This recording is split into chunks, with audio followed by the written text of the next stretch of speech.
أعوذ بالله من الشيطان الرجيم. بسم الله الرحمن الرحيم.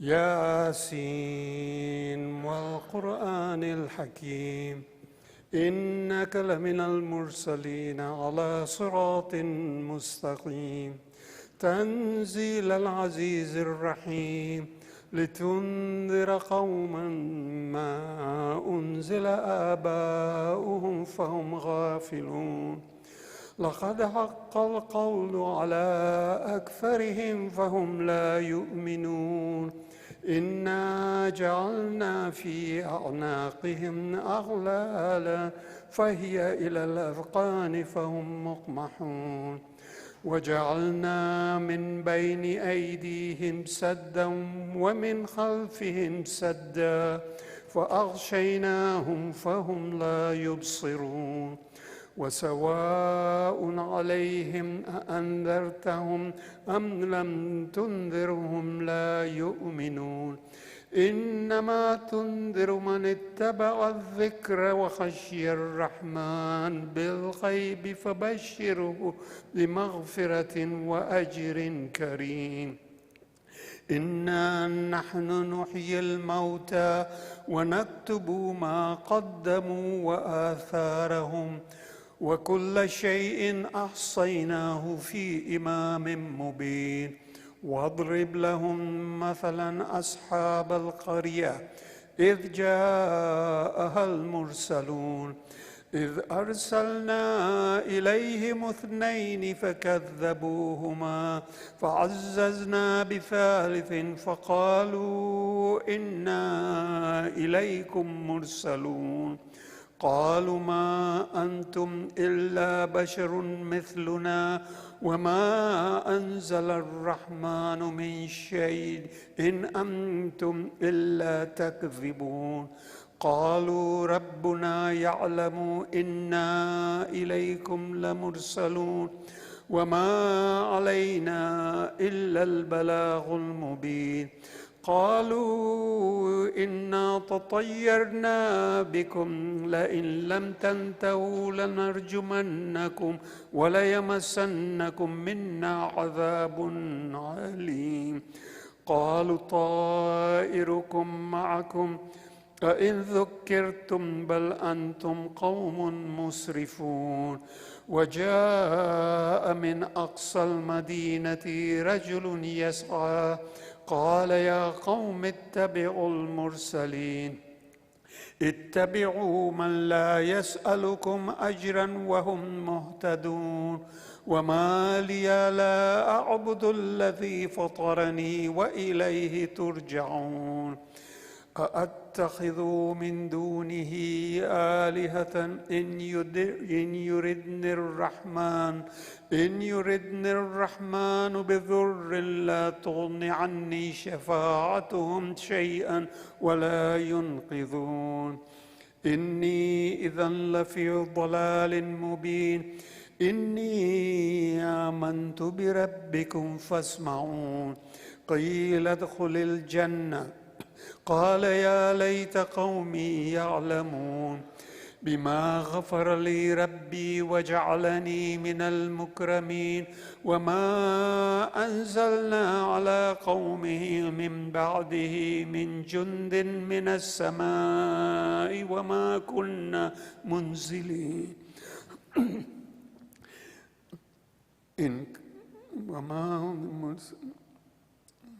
إن كانت إلا صيحة واحدة فإذا هم خامدون يا حسرة على العباد ما يأتيهم من رسول إلا كانوا به يستهزئون ألم يروا كم أهلكنا قبلهم من القرون أنهم إليهم لا يرجعون وإن كل لما جميع لدينا محضرون وآية لهم الأرض الميتة أحييناها وأخرجنا منها حبا فمنه يأكلون وجعلنا فيها جنات من نخيل وأعناب وفجرنا فيها من العيون ليأكلوا من ثمره وما عملته أيديهم أفلا يشكرون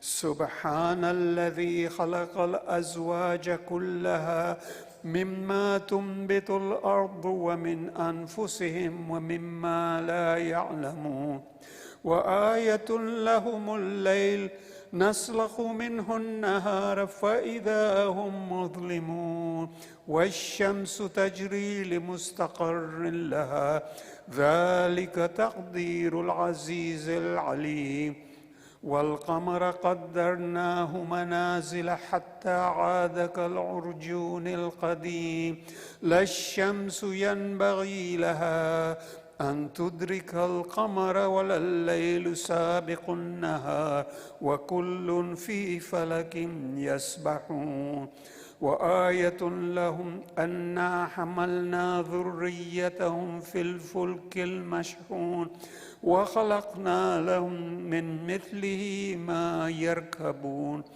وإن نشأ نغرقهم فلا صريخ لهم ولا هم ينقذون إلا رحمة منا ومتاعا إلى حين وإذا قيل لهم اتقوا ما بين أيديكم وما خلفكم لعلكم ترحمون وما تأتيهم من آية من آيات ربهم إلا كانوا عنها معرضين وإذا قيل لهم أنفقوا مما رزقكم الله قال الذين كفروا للذين آمنوا أنطعم من لو يشاء الله أطعمه إن أنتم إلا في ضلال مبين ويقولون متى هذا الوعد إن كنتم صادقين ما ينظرون إلا صيحة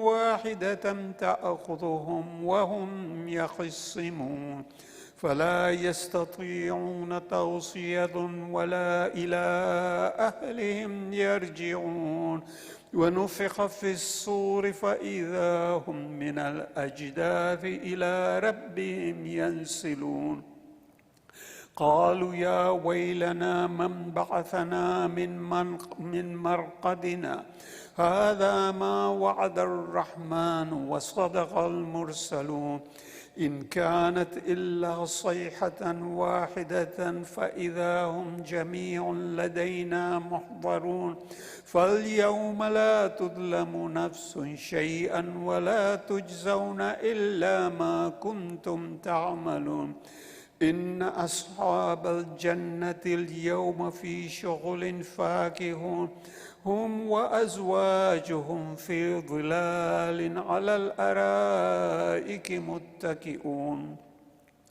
لهم فيها فاكهة ولهم ما يدعون سلام قولا من رب رحيم وامتازوا اليوم أيها المجرمون ألم أعهد إليكم يا بني آدم أن لا تعبدوا الشيطان إنه لكم عدو مبين وأن اعبدوني هذا صراط مستقيم ولقد أضل منكم جبلا كثيرا أفلم تكونوا تعقلون هذه جهنم التي كنتم توعدون اصلوها اليوم بما كنتم تكفرون اليوم نختم على أفواههم وتكلمنا أيديهم وتشهد أرجلهم بما كانوا يكسبون ولو نشاء لطمسنا على أعينهم فاستبقوا الصراط فأنى يبصرون ولو نشاء لمسخناهم على مكانتهم فما استطاعوا مضيا ولا يرجعون ومن نعمره ننكسه في الخلق أفلا يعقلون وما علمناه الشعر وما ينبغي له إن هو إلا ذكر وقرآن مبين لينذر من كان حيا ويحق القول على الكافرين أولم يروا أنا خلقنا لهم مما عملت أيدينا أنعاما فهم لها مالكون وذللناها لهم فمنها ركوبهم ومنها يأكلون ولهم فيها منافع ومشارب أفلا يشكرون واتخذوا من دون الله آلهة لعلهم ينصرون لا يستطيعون نصرهم وهم لهم جند محضرون فلا يحزنك قولهم إنا نعلم ما يسرون وما يعلنون أولم ير الإنسان أنا خلقناه من نطفة فإذا هو خصيم مبين وضرب لنا مثلا ونسي خلقه قال من يحيي العظام وهي رميم قل يحييها الذي أنشأها أول مرة وهو بكل خلق عليم الذي جعل لكم من الشجر الأخضر نارا فإذا أنتم منه توقدون أوليس الذي خلق السماوات والأرض بقادر على أن يخلق مثلهم بلى وهو الخلاق العليم إنما أمره إذا أراد شيئا أن يقول له كن فيكون فسبحان الذي بيده ملكوت كل شيء وإليه ترجعون صدق الله العلي العظيم. سورة الفاتحة مع الصلوات. صل على محمد وآل محمد.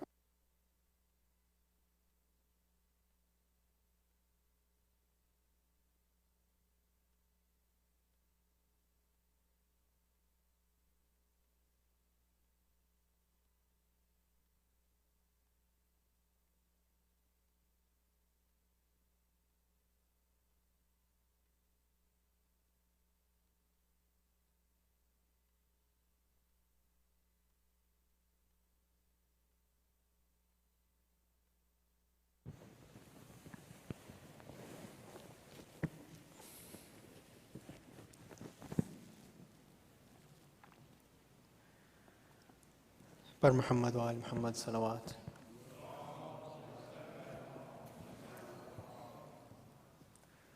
کیا رہا خیموں میں شہ کے ایک اداسی رہ گئی. کیا رہا خیموں میں شہ کے ایک اداسی رہ گئی. کیا رہا خیموں میں شہ کے ایک اداسی رہ گئی. کیا رہا خیموں میں شہ کے ایک اداسی رہ گئی. صرف رونے کو محمد کی نواسی رہ گئی. کیا رہا خیموں میں شہ کے ایک اداسی رہ گئی. چھینتا تھا شمر چادر اور زینب بار بار. چھینتا تھا شمر چادر اور زینب بار بار.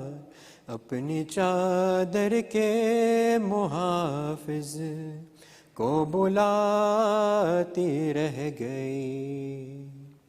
کیا رہا خیموں میں شہ کے ایک اداسی رہ گئی.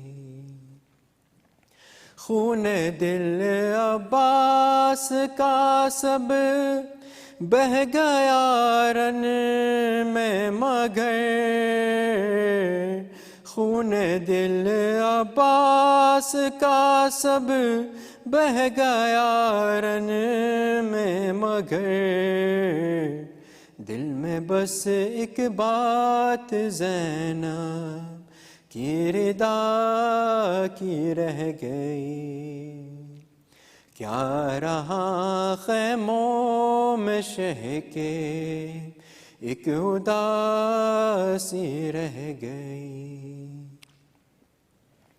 ہر تماچے پر سکینہ منہ پہ رکھ کر ننھے ہاتھ. ہر تماچے پر سکینہ منہ پہ رکھ کر ننھے ہاتھ. نیل رخ ساروں کے غازی کو دکھاتی رہ گئی. کیا رہا خیموں میں شہ کے ایک اداسی رہ گئی. قید میں بالی سکینہ کو ملا بابا کا سر. قید میں بالی سکینہ کو ملا بابا کا سر. منہ پہ منہ رکھ کر جو سوئی ماں جگاتی رہ گئی. کیا رہا خیموں میں شہ کے ایک اداسی رہ گئی. مادر اصغر نہ بیٹھی سائے میں اصغر کے بعد.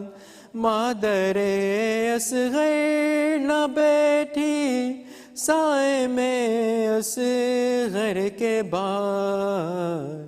سائے میں آئی تو زندہ لاش باقی رہ گئی. کیا رہا خیموں میں شہ کے ایک اداسی رہ گئی. اے مسلمانوں تمہاری غیرتیں کیا ہو گئی. اے مسلمانوں تمہاری غیرتیں کیا ہو گئی. تم تماشائی تھے زینب منہ چھپاتی رہ گئی. کیا رہا خیموں میں شہ کے ایک اداسی رہ گئی. کیا رہا خیموں میں شہ کے ایک اداسی رہ گئی. کیا رہا خیموں میں شہ کے ایک اداسی رہ گئی. صرف رونے کو محمد کی نواسی رہ گئی. کیا رہا خیموں میں شہ کے ایک اداسی رہ گئی. محمد وآل محمد صلوات.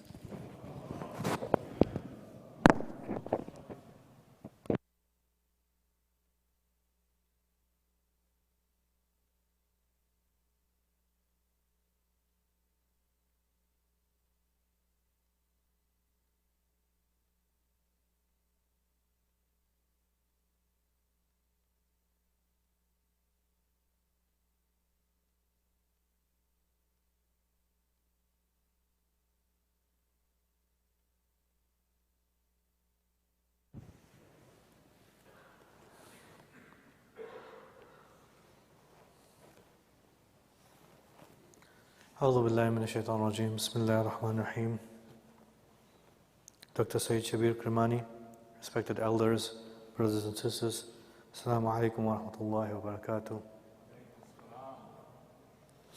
We begin by sending our condolences to the Imam of our time, Imam Mahdi, Ajallahu Ta'ala Farajah.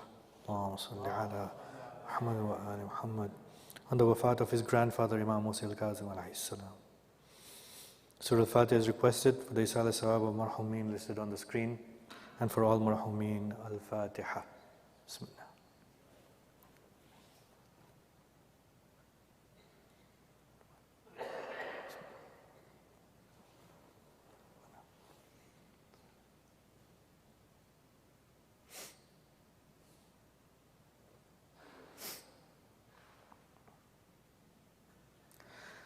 Hayy Masjid is requested for the names listed on the screen, and for all those in need here and elsewhere.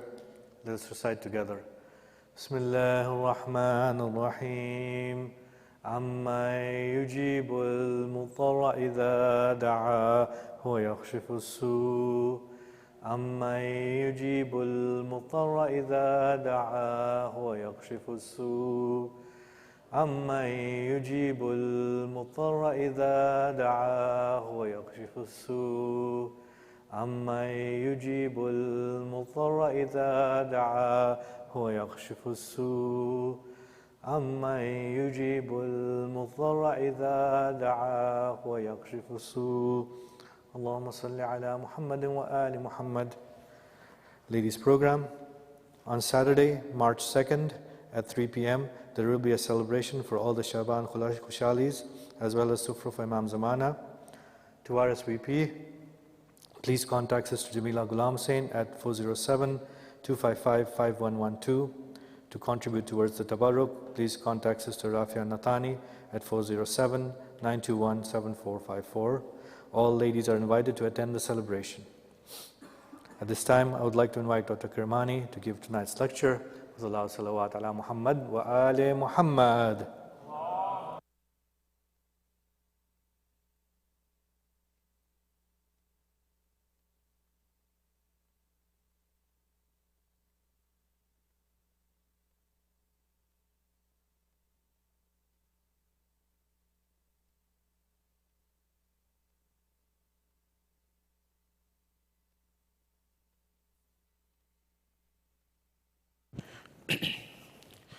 أعوذ بالله من الشيطان اللعين الرجيم بسم الله الرحمن الرحيم فوض أمري إلى الله إن الله بصير بالعباد ولا حول ولا قوة إلا بالله العلي العظيم حسبنا الله ونعم الوكيل ونعم المولى ونعم النصير والصلاة والسلام والتحية والإكرام على الرسول المسدد المصطفى الأمجد المحمود الأحمد الذي سمي في السماء بأحمد وفي الأرض بأبي القاسم محمد اللهم صل على محمد وعلى أهل بيت الطيبين الطاهرين المعصومين المظلومين المنتجبين الذين أذهب الله عنهم الرجس وطهرهم تطهيرا اللهم صل وقل رب اشرح لي صدري ويسر لي أمري واحلل عقدة من لساني يفقه قولي أما بعد قال الله تبارك وتعالى في كتاب الكريم بسم الله الرحمن الرحيم والكاظمين الغيظ والعافين عن الناس والله يحب المحسنين صدق الله العلي العظيم زينوا مجالسكم بالصلوات على محمد وآل محمد اللهم صل.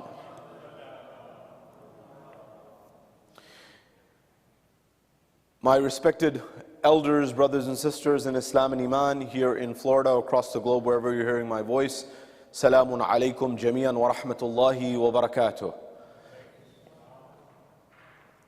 Question: what is the power of patience? When we come to the life and times of the respected role models within Islam, the emissaries within Islam, the Imams within Islam, the prophets within Islam, you'll find that there's many lessons that there are to be recorded from their lives. But it's important for us to realize why we are commemorating these personalities. It's not to say that these people or these personages and these personalities and personas are something or some entities that we are focused on for their own sake.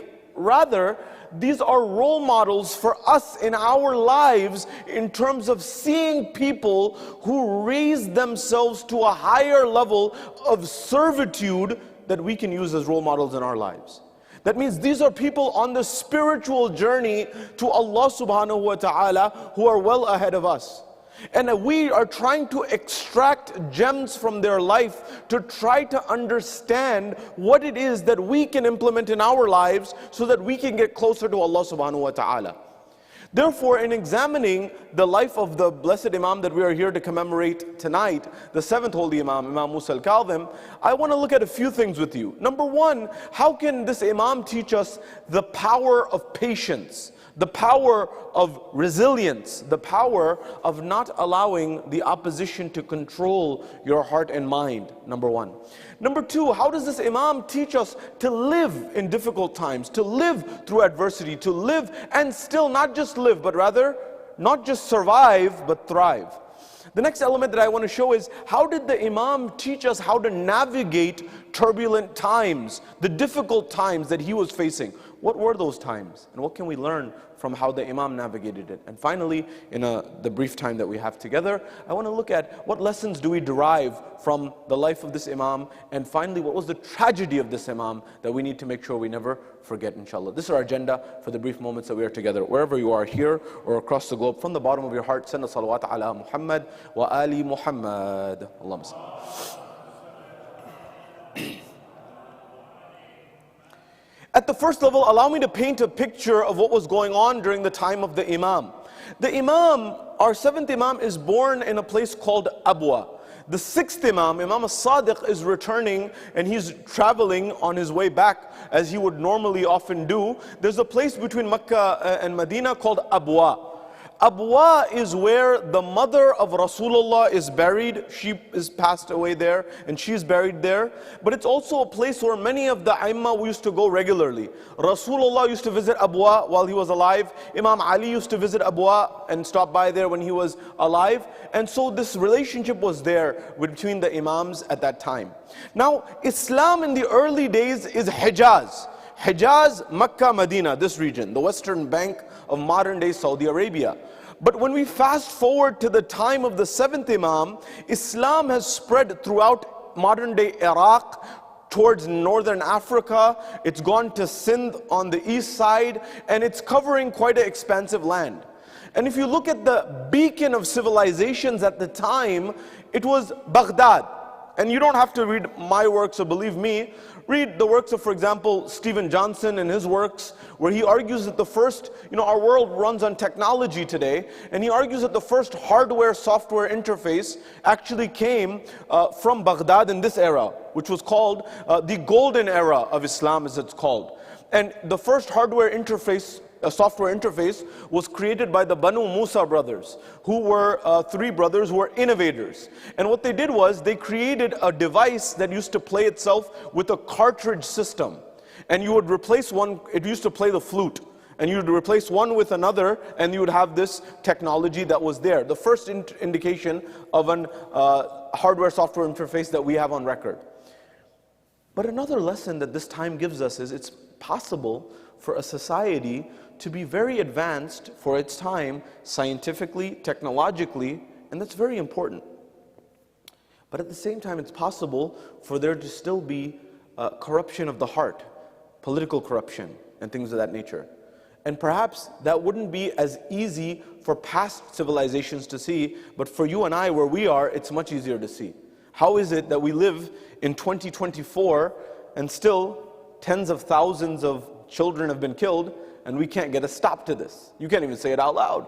And so this is where you realize there's a juxtaposition between progress on one side and also regression on the other side.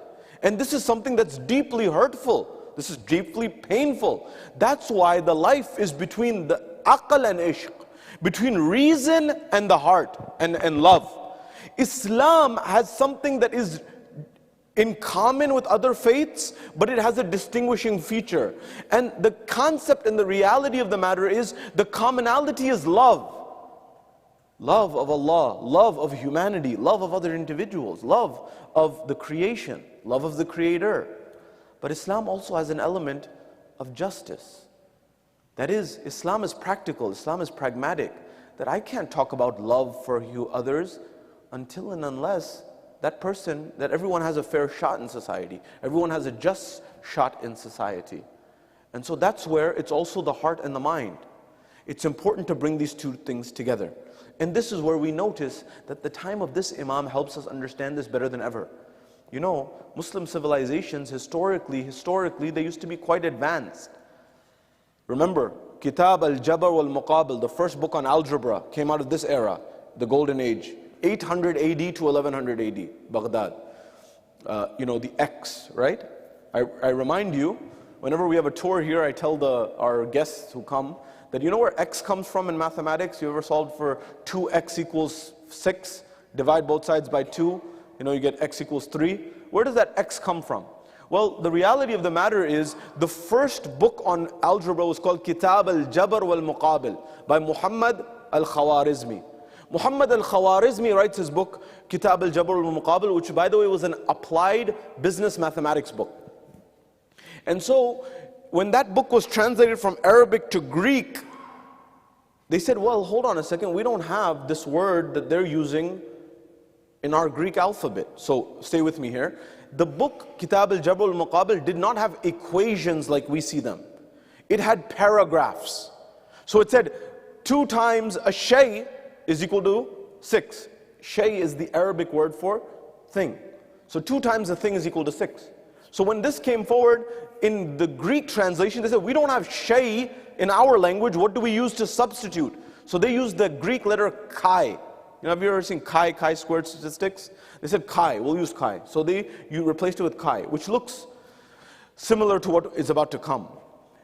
And then when these books were translated to Latin, up to about 400 to 300 to 400 years ago, even in fact 250 years ago, the main language in academia was Latin. And most books, even if you read Newton's works and others, they were written in Latin. That was the language of academia. Anyways, so when they translated this book from Greek to Latin, Arabic to Greek, Greek to Latin, they said, we don't have chi in our language in Latin, so what do we use? Well, X looks quite a bit like chi, so let's use that. So the origin is there. In fact, algorithm, you know, I go, and you must have been, I mean, when I go to Silicon Valley or when I'm going to Seattle, the conversation that I'm having with that audience is very different. Because the ecosystem impacts you. The environment impacts you, for better or for worse. You'll find many people who are intellectually ahead of the curve there, no doubt. You'll find the same thing in other parts of intellectual hubs of the United States. But also it's important to balance the heart and the mind. I'll elaborate on this in a moment. Having said that, our world runs on algorithms. Well, algorithm is a direct Latinization of Khawarizmi. That's exactly where it comes from.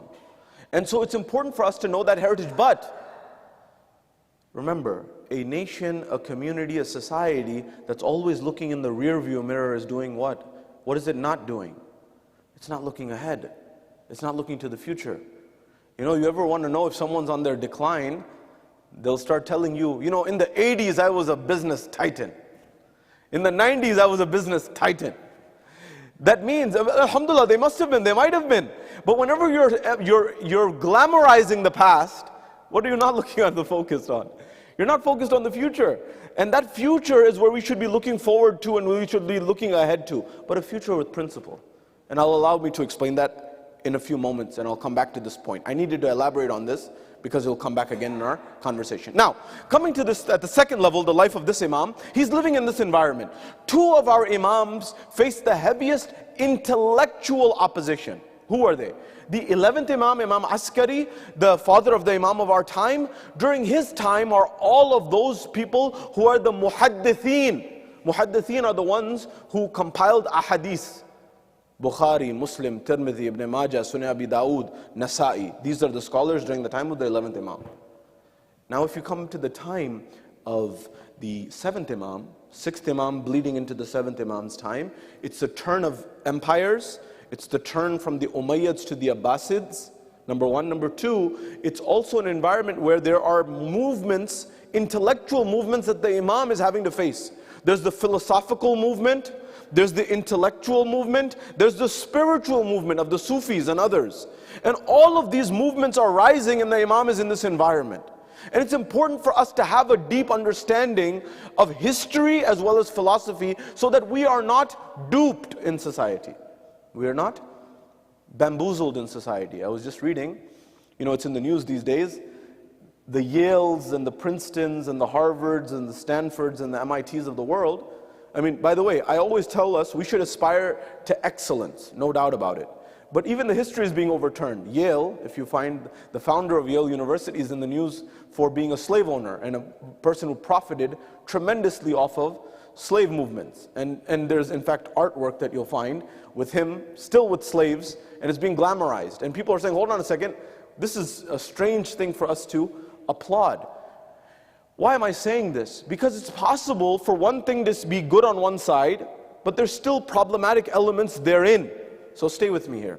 Now when it comes to the life of this Imam was facing an environment where there was tremendous external progress, which is good, which is great. Remember, one of the decays of Islam and the declines of Islam is when the mullahs began to say, everything's akhirah, there's no dunya. This was not Islam. Islam was saying, balance these two, reconcile these two.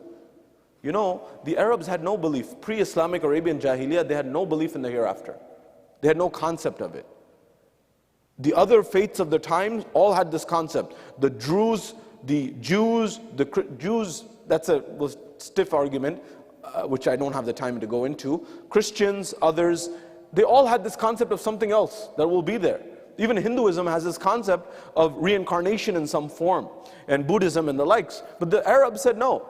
That's why there was constantly ayat in the Quran that are saying, hold on a second, what do you mean we'll be resurrected? How will we be resurrected? And Allah gives numerous examples on numerous times. Now, coming to this, I tell my next generation, try to have a relationship with the Quran, if nothing else for your own benefit. What do I mean? They say that at some point in time, understanding this is very vital. There's a moment in time where the Imam is a young child. He's young, seemingly a boy.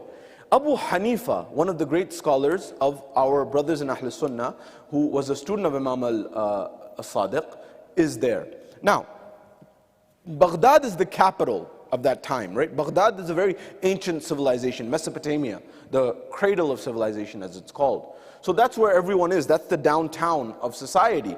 And so what happens is Abu Hanifa, who's one of the founders of the 4 schools of fiqh in our brothers in Ahl Sunnah, along with the Ja'fari school being the 5th, there is Hanafi, Maliki, Shafi'i and Hanbali. Imam Abu Hanifa. The majority of Muslims are followers of Imam Abu Hanifa. The majority of them are in, where are the majority of Muslims? Are the majority of Muslims in the Gulf? No. What is the number 1 country with the most Muslim population? Indonesia, exactly. Indonesia, then you come to India, then Pakistan, then Bangladesh, and then you come into the region of the Gulf. So a lot of these people are Hanafis, followers of Abu Hanifa. Abu Hanifa makes a journey from Baghdad. He ends up in Mecca for Hajj. After he does Hajj in Mecca, then he goes to Medina, saying that one of the grandchildren of Rasulullah is alive. I want to go and meet him and do a ziyarah. Now remember, whenever someone shows respect, it's important for us to understand, sometimes people we're on the cusp from one generation to another. And we have to understand different cultures and different civilizations.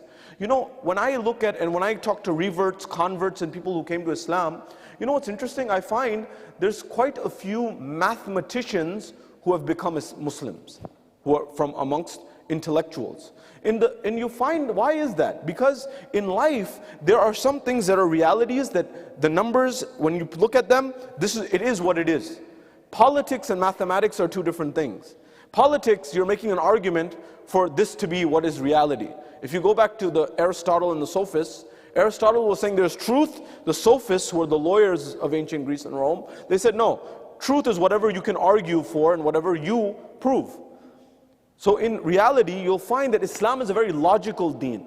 The God that was shown in this religion, in this realm of Islam, was not an anthropomorphic God. You know anthropomorphic? When we make God like us. We make God is, if we have hands, God has hands. If we have a face, God has a face. Islam said God is above these things. So now, Abu Hanifa comes to visit Medina to Imam al-Sadiq. Imam al-Sadiq is running his university. Remember, Masajid, the masjid that you see today and the masajid that you see today are the result of political influence over the years.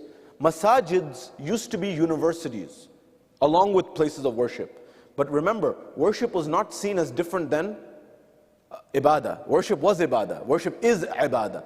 And knowledge and intellectual pursuits are part of ibadah. Not my words, Toynbee, the historian. Toynbee said, I have not found any religion on this planet that emphasized the accumulation and the acquisition of knowledge more than Islam. Then what happened? And that's where I'm coming to in a moment. So Abu Hanifa comes, and Imam al-Sadiq is running his university. He's very busy, so he's not able to meet him. When he comes to his house, he notices that there's a young man or a young boy who's standing in the vicinity of the house, who has a large stick in his hand. And this is something that's recorded by all Muslims, not something that is from our books necessarily. So Abu Hanifa, he notices this boy praying. And when he's praying, he's noticing that people are walking by. The man who's observing, Abu Hanifa, is noticing that people are walking by in front of this young boy. Now this was a time where people are making a lot of argumentation for Islamic jurisprudential schools of thought. So Abu Hanifa, Malik, Ibn Anas, Shafi'i, Imam Ahmad bin Hanbal, they're all living during these times, and these are all jurists. They're judges, they're lawyers, they're people who are trying to dissect fiqh. And he said, young man, do you realize that you're praying in a state, in an environment where people are walking in front of you? This is makruh, you should not be doing this. And so this young man looks back at him, and he says, thank you. Intellectual discourse. He looks back at him and he says, thank you for trying to help me, thank you for trying to assist me. But I recall that the Quran says, Allah says something interesting in the Quran, and Allah says in the Quran, نَحْنُ أَقْرَبُ إِلَيْهِ مِنْ حَبْلِ الْوَرِيدِ. We are closer to you than your jugular vein.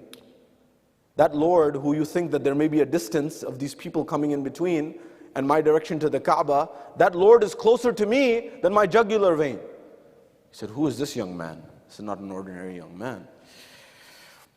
He said, what's your name, young man? He says, my name is Musa. Musa, son of who? Son of Ja'far. Musa ibn Ja'far. He was a young man. He said, this Ja'far Sadiq? He said, yes. So let me ask you a question. This was the burning, hot topic issue of the day. Because if you don't know history, and unfortunately this is happening in front of our eyes, you won't know how politics reverse engineered religion to make it how it is today. Allow me to explain. There was a narrative that politicians were pushing in that time, and still do, and that narrative was, everything that we do is God causes it to happen. And because God causes it to happen, then you can't blame me. So, very well. The politicians wanted this, the rulers wanted this in particular, because if somebody was causing a societal disruption to their rule, they would eliminate them and throw them or banish them. They would either banish them, exile them, or kill them. And it was very politically advantageous. And they got the fatwas from the muftis to sign this. But that's not Islam. That's corruption.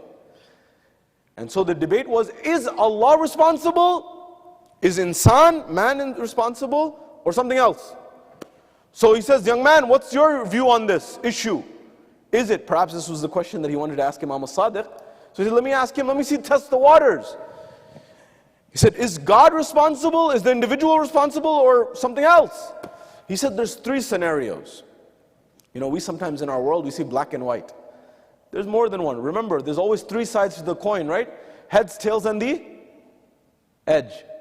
And it's important to keep these things in mind. Number one, so he says there's either three scenarios. Number one, man is responsible himself individually, number one. Number two, the creator, the bigger partner, if you will, and the smaller partner have a mixed, combined responsibility. And number three is it's the big guy up there, the big boss, he's responsible altogether. So either it's God, either it's insan, or it's a combination of the two. He said, if it's God alone, and he holds the insan accountable, then he's unjust. But what if it's combined, God and insan do something together? Well, in this case, the Imam says to him, the one who is more responsible is the big boss, the big partner, not the small one. They're both responsible, but the bigger one. Doesn't this happen in our legal system today? Look at any Fortune 500 company today, and those people who are aware of what happened are supposed to be held accountable, not the person on the ground. The person on the ground they'll probably be fired or terminated, but the person who's supposed to take the heat at the top is the executive. He said then, and if God says that I'm throwing all the blame on insan, then that would be unjust of God. So it can't be that either. That means that insan is responsible for his actions. He said, this is incredible. He said, I've never heard anyone break things down in this way. And at that point in time, he said, what's this stick in your hand, young man? He said, this stick? Oh, this is a staff that belonged to my grandfather, Rasulullah. He said, he would say, may I touch it? May I kiss it? May I hold it? He said, sure, very well. And as Abu Hanifa reached, the young Imam pulled it away. And he said, you respect the staff, but you don't respect the family. And that point hit Abu Hanifa, because he was a thinker and he realized this. And this unfortunately still happens till our day. That we respect the externalities, but the internalities. I'm saying it generally as a society. And Islam was a religion that said, let's all progress together. Now, having said all of this, I had much to say, but coming to this point, a few quick points about the Imam. The Imam is facing this whole environment, but in this still in this environment, the Imam emphasized some things. You know, we sometimes say Allah, Allah, Allah, no doubt about it. But don't let this concept of Allah, Allah, Allah solely creep up into the Wahhabi movement. That's an extreme element of just Allah. So, for example, the Khawarij said to Imam Ali alayhi salam, what did they say? They said that, La hukma illa lillah. Ya Ali, there is no rule except Allah's rule. And Imam Ali said, Kalimatul haq uradu bihal batil. The statement is true, but their intent is wrong. Their meaning is wrong. The reason they're using it is wrong. As in, Allah doesn't come himself and descend. Allah sent the Quran. Allah sent intermediaries. Allah sent Musa and Khidr. And Allah sent all these different intermediaries. So you have to keep these things in mind. During this Imam's time, this is one aspect. The third aspect that I want to mention is Bishr. Now, within the Sufi movement as well, Bishr al-Hafi, the barefoot one, is considered someone as a very high caliber. And by the way, there's a tradition of the Prophet where he says, Mutu qabla an tamutu. Die before you die. This is something that some of the spiritual mystics, even in America, who have studied, and the West at large, have studied, they're like, this is a profound spiritual statement. Die before you die? How? There's one moment. Imam al-Kadhim is walking around Baghdad. Now Baghdad at the time, to put it in perspective, it's like New York City of the time. Baghdad is like Los Angeles of its time. Baghdad is like Tokyo of its time. Baghdad is like the Silicon Valley of its time. Baghdad is like the Singapore of its time. Baghdad is like the Hong Kong, Shanghai of its time, the Beijing of its time. This is a bustling metropolitan. And in fact, the narrations say, don't spend the night in Baghdad. And many people ask this question, why did the Ahlul Bayt say this? It wasn't because there's anything wrong with Baghdad in itself. It was a place that, if you've studied the dynamics of cities, you know that many good things come with cities. Ideas spread, concepts spread, technology spreads, science spreads, but vices also spread very fast. So someone may say today, don't spend the night in Vegas. By the way, I'm only joking. I know Vegas has a lot of conferences. I know people go there for medical conferences, healthcare conferences, other conferences. But the concept is, don't put yourself in an environment where, what's that old saying? If you play with fire, you're bound to get burnt. And so this is what the Ahlul Bayt were saying, that try to protect yourself to not be in a vulnerable position. So the Imam is walking by and he sees a house in which there's a dramatic event happening, where there's music playing and dancers and all of the whole nines. And at that same time, there is the house attendant or the housemaid who is throwing out the garbage, and the Imam is walking by in the streets at night going home, and he notices this lady, and he says that, you know, this house, the sahib of this house, of this dar, is he hur or is he abid, or is he a servant? You know, hur means free. Is he a free man? Hurriyat. Have you heard of this term? Hurriyat comes from freedom. And so he says, is he free or is he a slave? He says, what are you talking about? This is Bishr's house. He's the wealthiest guy in town. He's the most free. And the Imam says, it seems so. Because if he was a slave, he wouldn't be acting in this way. She said, what? And she said, strange guy maybe, she thought to herself, astaghfirullah, I'm just using our language. Imam walked away. Bishr said, what took you so long? To his servant. He said, oh, I was throwing out the trash and I had a dialogue with someone. He said, what did he say to you? He asked about the owner of the house. He said, so what did he say? He said that, is the owner of this house, is he a free man or is he a slave? So what did you say? So I said, of course he's the freest of men. He's the wealthiest guy in town. Don't you see this event? This whole event is his. What did he say to that? He said, it seems so. Because had he been a slave, he wouldn't be acting in this way. You know, die before you die. He had that moment of death at that point in time, where his soul, his nafs, his ego was killed. But he accepted the guidance. And he ran barefoot after the Imam. They called him Bishr al-Hafi, because he woke up at that moment. You recall the two brothers, right? I don't know. The two brothers, one brother is on his deathbed, the other brother is healthy, the wealthiest man in town, in the world. True story, 200 years ago. The ill brother dies. The next day the newspaper says the merchant of death has died. The news made a mistake. They swapped the two brothers. The brother who was alive, they thought had died. And the one who had died, they thought was alive. Who was the one who lived? Alfred Nobel, who created the Nobel Prize. And he had a rude awakening where he read his own obituary while he was alive. And when he read it, he said, this is how I'll be remembered? That's when he endowed the Nobel Prize. He said, I can't be remembered for this. He was someone who created dynamite, TNT. And he was known for that. And he said, I profited off of people's death. But Islam says, don't postpone your life to your deathbed. Live while you're alive. You know, this is a pattern, you'll notice this all over again. People will do whatever while there's 50s, 60s, 70s maybe, or whatever it is. But when you have not ilmul yaqeen, not aynul yaqeen, but haqqul yaqeen, when 2 feet are in the grave, then we change, if we change. And Islam said, well, no. The ibadah, while you're in the heat of it, is what matters. One quick example. Safwan al-Jammal was a Shia of the Imam. He was a big tycoon businessman of the time. His business was lending out camels. So let's say he had the Uber of the time. He had the Lyft of the time. He had a monopoly on transportation. He was a transportation tycoon. Thousands and thousands of camels. He used to lend out some of them to the ruler, Harun al-Abbasi, Harun al-Rashid.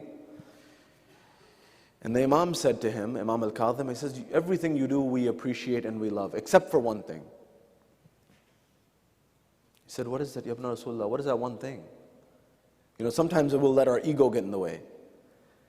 He says, the one thing is you rent out your camels to that man, pointing in the distance, pointing to Harun. He said, Ya Ibn Rasulullah, he goes to Hajj and he takes a big caravan and he rents it out from me every year. He's going for Hajj, that's it. I'm not doing it for his, his parties. It's for Hajj. I said, yeah, fair enough. He said, but look, do you have, when he takes your caravan, when he takes his caravan and he takes your camels, do you have the desire in your heart that he comes back safe and sound to return you back your property, your assets? He said, yes, I do. Any businessman would, right? You don't want to lose your assets. He said, just that much, to even indirectly assist and support an oppressor in that way, that's a problem. You know, many of us don't realize how much influence we have should we choose to use it.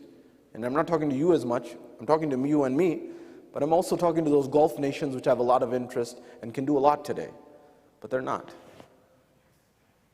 Imam is telling you at that moment the power of business, the power of commerce, the power of ethical business. Political economics have always been tied to the hip, and there's a reason. It can be used for good, or it can be used for not good. The next day, Safwan came and said, look, all of those camels, he sold every last one, exited out of the business. You know, we talk about, unicorns and startups and exits. He exited. Harun said, hold on a second. You know the season's coming around for me to rent camels from you, and I've heard that you've left the business. What's going on? He said, yeah, I've gotten too old. This is a young man's game. I don't think this is for me anymore. So I sold out. He said, that's not it. I know why you did this. And had you been anyone else and we didn't have business relations, I would have had your head. He said, you did this because your Imam said so. Another moment is Ibn Atta. Ibn Atta was one of the biggest celebrities of the time. He was a Shia and the follower of the Imam. I'm telling you all these things to also know that things are not monolithic. During the same time, there's the time of Safwan al-Jamal, but at the same time, there's Ali bin Yaqteen, who Ali bin Yaqteen came to the Imam, to Imam al-Kadhim, and he said, Yabna Rasulillah, you asked me and you told me, I asked you, should I take this political position that I have been offered to be in power, in office? And you said, take it, and he took it. But he said, now, I feel like it's up to here, that the burden is too much. I want to absolve myself of this responsibility. I don't want to be in this position anymore. You know, sometimes you're tested by not having something, and sometimes you're tested by having everything. The true leaders, as Plato and Aristotle would say, anyone who thinks they're too good for politics is doomed to be ruled by people who are less capable than themselves. Oftentimes, the people who don't want to be in the position and are capable, they are the ones who should be most in the position. So Ali bin Yaqteen said, Ibn Rasulullah, I don't want to do this anymore. He said, Ali, you've done a lot of good for the innocent people of society. By the way, not just Muslims, Christians, Jews, other people. He said, but I promise you, as long as you stay in this position, as long as you continue to do good work for people, you will never have poverty in your house. You will never go through hardship externally. Your burden is this. To go through this, sometimes when you're to be surrounded by societal difficulties and control your nafs is the biggest test. And that's what he had to do. You know, he used to send people to Hajj. Hundreds of mu'mineen, he used to pay for their Hajj out of the income that he had. He never had a famine or anything to worry about. But the final difficult thing was Ibn Atta that I told you. And this individual was the biggest poet of the time. Poets were the celebrities of the time. For my young ones, you know, people go to concerts and sporting events and things like that. The ancient Greeks and Romans, they used to have the circus. One of the ways is to keep people busy with entertainment so they don't have time to worry about politics and economics and what's going on in life and society. Anyways, the news came to Harun and the Abbasids that he's visiting town. They said, Ibn Atta is in Baghdad and we don't know about this? He lives in Hijaz. What's he doing here? He said he's just visiting. He was a Shia. He had come to visit and wanted to see the Imam. So they said, they found him, traced him down. They said, yep, he's in town. He said, look, every single day you have to come and recite your poetry in the court. He said, I'm coming on private, like imagine you're a celebrity and like you're just coming for a private event or a private, trying to get away from people. And they caught him and they said, okay, every night, 3 nights. So 1 night, 2 night, 3 nights. Every single night he's participating, he's being forced to participate. At the end he said, what do you want? So you want $1 million, like some of these countries in the Gulf are saying, come play soccer here, come play football here, come do X, Y, and Z, we'll give you a blank check, seemingly. But still some people can't sell, they'll sell a blank check, but I can't sell my soul. Anyways, he said, what do you want? You've served us, you've performed for us for 3 nights, your poetry, what do you want? He said, you're asking me what I want, really? I said, yeah. He said, I just want one thing. So what is that? He said, my Imam is in prison. Could you free him? Imagine for a moment, if you're asked, what do you want? Would you ask that for somebody? This was a follower of the Imam, this is not the Imam. Anyways, finally, he said, it's a tough thing you've asked. Give it 2 days. 2 days, and you'll meet your Imam. Go to this locality, and you'll find him there. He was ecstatic. He was delighted. He went there after 2 days in the morning, from Fajr time, he's standing there. It was the prison address. And when he got there, one after the other prisoners being released. And he's waiting, to the point that it hits Zuhr time. Still no Imam. Then it hits Asr time.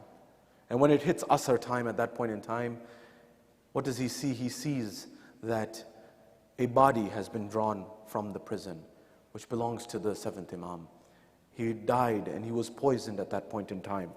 Ibn Atta perhaps was thinking to himself, I had not thought that this Imam, I would see my Imam in this state. They say that when some Shi'as would want to meet the Imam, they would have to go in a state and an environment where they would have to go through the ventilation system to see the Imam. And so one of the Shi'as, he pleaded with one of the guards, please let me go see my Imam. He said, if you insist so much, then you have to go in the middle of the night. You have to go through the ventilation system. He went through the ventilation system, and they said, look down into that cell and you'll see your Imam. When he looked down into the cell, he says, I don't see anything. I see a cloth that's on the ground. He says, underneath that cloth is your Imam. He says, I cannot believe that there's a human being under that cloth. He says that the amount of food that this man gets is so minimal. The amount of drink that this man gets is so minimal. He spends his days and nights in a dungeon which the ceiling is no higher than waist length. They say the Imam used to have to lie down or be in ruku throughout the times. This was the difficulty that the Imam had to face. They say, Ajrukum ala Allah, azadaro do jumle sun lijiye, zahmat tamam, maine aapka waqt liya, aakhri do marahil Imam ko dijiye, Imam zaman ko dijiye, unko pursa dijiye. Kehte hain ki zalim ne had kar di zulm ki, aur kaha Imam se ki hakim ka khataya hai, aur aapko ye kaam karna hai. Imam ne kaha ki hum ye kaam nahi kar sakte, hum ye काम नहीं करेंगे. उन्होंने ये सुना और फिर जालिम ने कहा कि फिर अगर आपने नहीं किया तो हम आप पे वो जुल्म करेंगे जो आपने कभी ना देखा हो. इमाम ने कहा कि जो तुम्हें करना है कर लो, तुम्हें जो करना है कर लो, मगर हम ये काम नहीं कर सकते, हम हुज्जत खुदा हैं, हमें ये काम नहीं कर सकते. कहते हैं कि जालिम ने एक कील ली और इमाम के सामने रखा और कहा कि आप इस पे दस्तखत कीजिए वरना वो जुल्म होगा जो जमीन और आसमान में कभी ना हुआ. इमाम ने कहा ये जुल्म हमसे नहीं हो सकता. जालिम ने कील इमाम के ज़हन अक़दस में ठोकने लगा, इमाम पे जुल्म करता गया. ये वो इमाम है जो पूरी जिंदगी कैद में गुजार दी. 14 साल कम से कम. दबीर ने क्या मिसरा कहा इमाम के बारे में, कहा कि मौला पे इंतहाए असीरी गुजर गई, जिंदान में जवानी और पीरी गुजर गई. ये वो इमाम है जो इमाम शाफई कहते हैं कि क्या मकाम है मूसा काज़िम का. अज़ादारो, जब भी कोई दुआ हो, ये बाबुल हवाइज है मूसा काज़िम, ان سے توسل کیجئے گا۔ روایت میں ملتا ہے کہ جو بیمار ہو، خاص طور سے آنکھوں کی بیماری ہو، وہ ایک جملہ کہے، اللہم انی اتوسل بموسیٰ ابن جعفر، اور یہ کہہ کے دعا کرے خدا کو، خدا مستجاب کرے گا، کیونکہ یہ وہ امام ہیں جسے زہر دغا بھی دیا گیا، جس پہ ظلم و تشدد کیا گیا، امام پہ تازیانے بھی برسائے گئے، مگر شاید امام کو وہ مرحلہ یاد آیا ہوگا۔ امام الرضا جب آئے، غسل بھی، کفن بھی، سب دیا آخر، مگر یاد آیا ہوگا کہ 11 محرم تھی، زینب مقتل کربلا سے گزری، اور زینب جب آخر بھائی کے لاشے پہ آئی، ایک جملہ کہا، کیا کہا؟ کہا انت اخی، کیا تو ہی میرا بھائی حسین ہے؟ زینب اپنے بھائی کو نہ پہچان سکی۔ الا لعنۃ اللہ علی القوم الظالمین وسيعلم الذین ظلموا أي منقلب ينقلبون، انا للہ وانا الیہ راجعون۔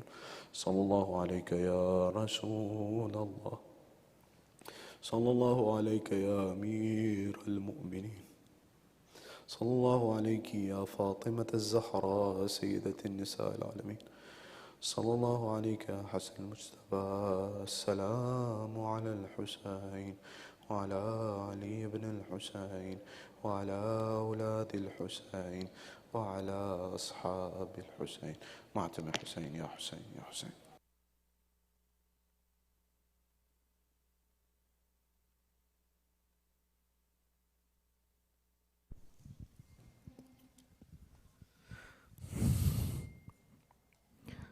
یا ابن جعفر ابو الرضا، یا ابن جعفر ابو الرضا، یا ابن جعفر ابو الرضا، یا موسی کاظم، یا موسی کاظم، یا موسی کاظم، یا موسی کاظم، یا موسی کاظم۔ جواب، یا موسی، تو ساتھ و مشکل خوشا نور جناب سیدہ، یا موسی کاظم، یا موسی کاظم۔ تیرا بابا امام صادق ہے، جس کے دم سے ہے جعفری سارے، دین و مذہب سبق عبادت کے، ہم کو سائے اسی کے در سے ملے، تو ساتھ و مشکل خوشا نور جناب سیدہ، یا موسی کاظم، یا موسی کاظم، یا موسی کاظم۔ ہے کرامات مرتضیٰ تجھ میں، سائلوں کے لیے عطا تجھ میں، رجو ہوتی نہیں کسی صورت، سانس لیتی ہے وہ دعا تجھ میں، تو ساتھ و مشکل خوشا نور جناب سیدہ، یا موسی کاظم، یا موسی کاظم، یا تیرا بیٹا امام ضامن ہے، جس کے قبضے میں رات ہے دن ہے، وہ خراساں کا ہے شہزادہ، ہر شفا اس کے در پہ ممکن ہے، تو ساتھ و مشکل خوشا نور جناب سیدہ، یا موسی کاظم، یا موسی کاظم، یا تیری دکھ تر ہے کم کی شہزادی، اس کی چوکٹ پہ دے صدا جو بھی، جولیاں اپنی بھر کے لاتا ہے، غم سے ملتی ہے اس کو آزادی، تو ساتھ و مشکل خوشا نور جناب سیدہ یا موسی کاظم، یا موسی کاظم، یا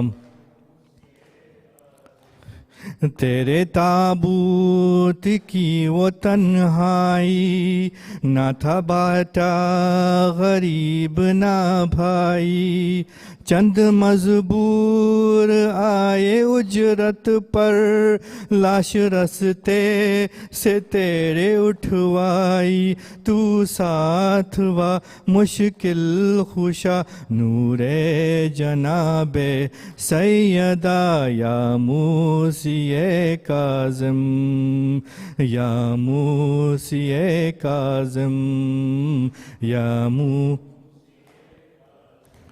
مولا تو بھی در حوائج ہے، تیرا سکہ جہاں میں وائج ہے، ہم تو ہر امتحان سے گزریں گے، دینے والا تو ہی نتائج ہے، تو ساتھ و مشکل خوشا نور جناب سیدہ یا موسی کاظم، یا موسی کاظم، یا تو بھی ریحان استغاثہ کر، کہہ کے یا موسیٰ یا بن جعفر، نوحہ گوئی کروں قیامت تک، اور غلامی کروں در شاہ پر، تو ساتھ و مشکل خوشا نور جناب سیدہ یا موسی کاظم، یا موسی کاظم، یا موسی کاظم، صلوات اللہ محمد و آل محمد۔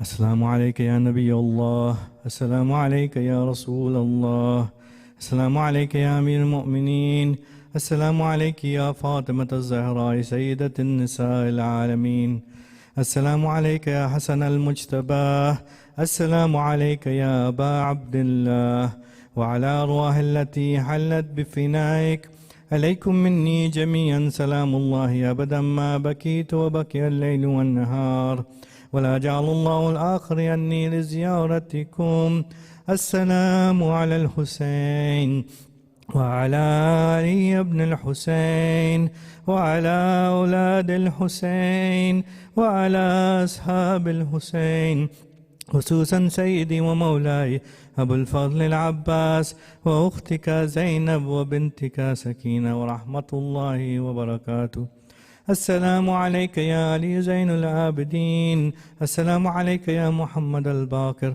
السلام عليك يا جعفر الصادق، السلام عليك يا موسى القاظم، السلام عليك يا علي الرضا، السلام عليك يا محمد التكي، السلام عليك يا علي النكي، السلام عليك يا حسن العسكري، السلام عليك يا صاحب العصر والزمان، الأمان الأمان سيدي الأمان، السلام عليك يا شريك القرآن وإمام الإنس والجان، أجل الله لك ما وعدك من النصر وظهور الأمر ورحمة الله وبركاته، بسم الله الرحمن الرحيم، اللهم صل على محمد وآل محمد، اللهم كل وليك الحجة ابن الحسن، صلواتك عليه وعلى آبائه في هذه